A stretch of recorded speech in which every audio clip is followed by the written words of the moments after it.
morning, Jim. Sister Bernie, you're up early. I'm up early. I usually How are get you up doing early. today? Oh, All right. It's fair to say Sister Bernadone Reining has seen a lot in 95 years. During the Depression, she lived on a farm with 10 brothers and sisters. I'd get up, I'd run down in my pajamas, and I'd start the fire in the dining room. And while that was starting, I'd run to the kitchen and start the fire there and put the water on. It was frozen solid. We didn't have running water, it was just in a pail. Farming had its risks, and there were times when the entire crop was destroyed before harvest. He never did have a good start. You know, he struggled all his life on the farm. I'll never forget one time when we had a wonderful crop. It was about ready to harvest. And a storm came up from the west, and he stood there watching it. It went through, it hailed. He cried like a baby. Eventually, her brothers and sisters left the farm, leaving only the youngest to help with the chores.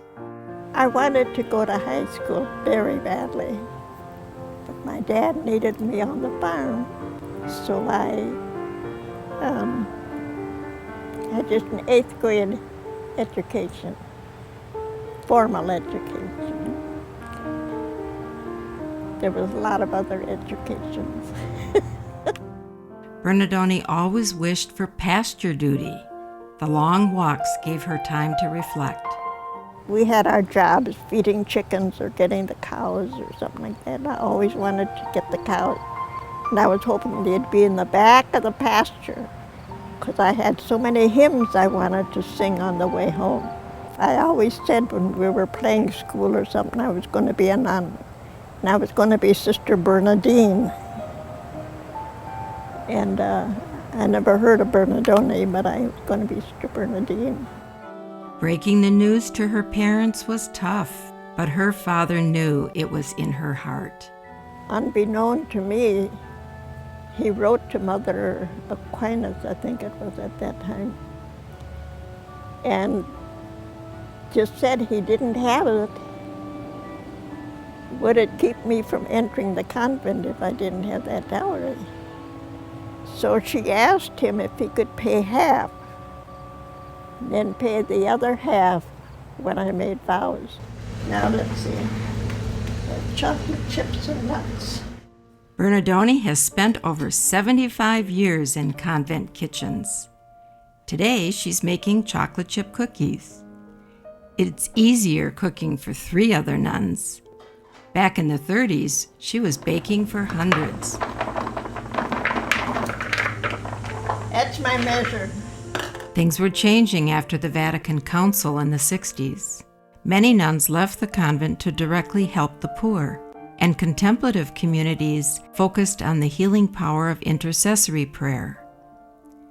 Sister Bernadone volunteered to spend a few weeks with the Poor Clare nuns in Minnesota.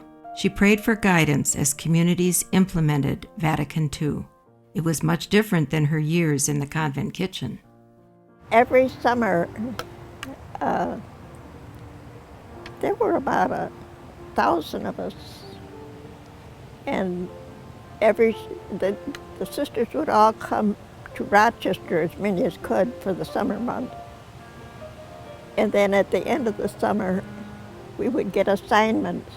When we saw Mother Aquinas putting little slips in the letter boxes, we knew they were there. Well, it was a wild scramble to find out. For some, there was whoops of joy. To others, there were tears. The church was changing in 1972. Vatican II gradually influenced how most nuns lived their daily lives. I think we started having a modified habit first, sort of a suit, skirt, blouse, and then the veil went. We had a hard time accepting some of them. I mean, going out of the habit into secular clothes was one of them. I mean, we loved our habit. 4 nuns from the Minneapolis Poor Clare community wanted to experience a new kind of contemplative community life, living less institutionally and in smaller groups. In 1991, Bishop Ken Utner invited the nuns to become part of the Diocese of Saginaw. I have faint memories of packing up things.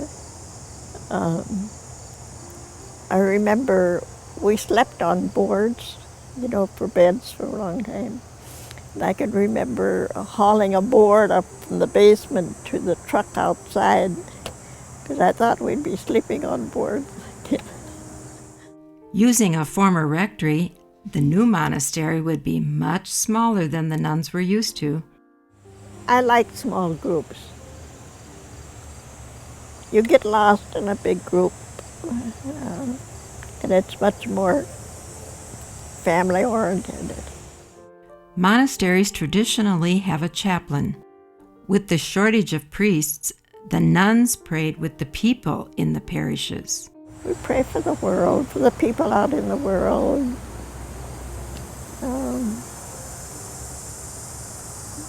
The unrest in the world, the wars, all that. Bishop Ken was a frequent visitor, celebrating Mass, enjoying dinner, and special holiday visits to create gifts for his staff.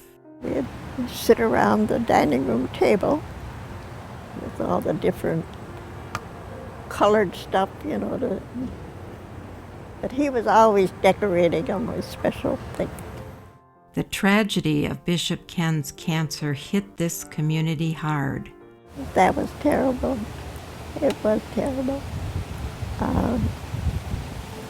It went so fast, really.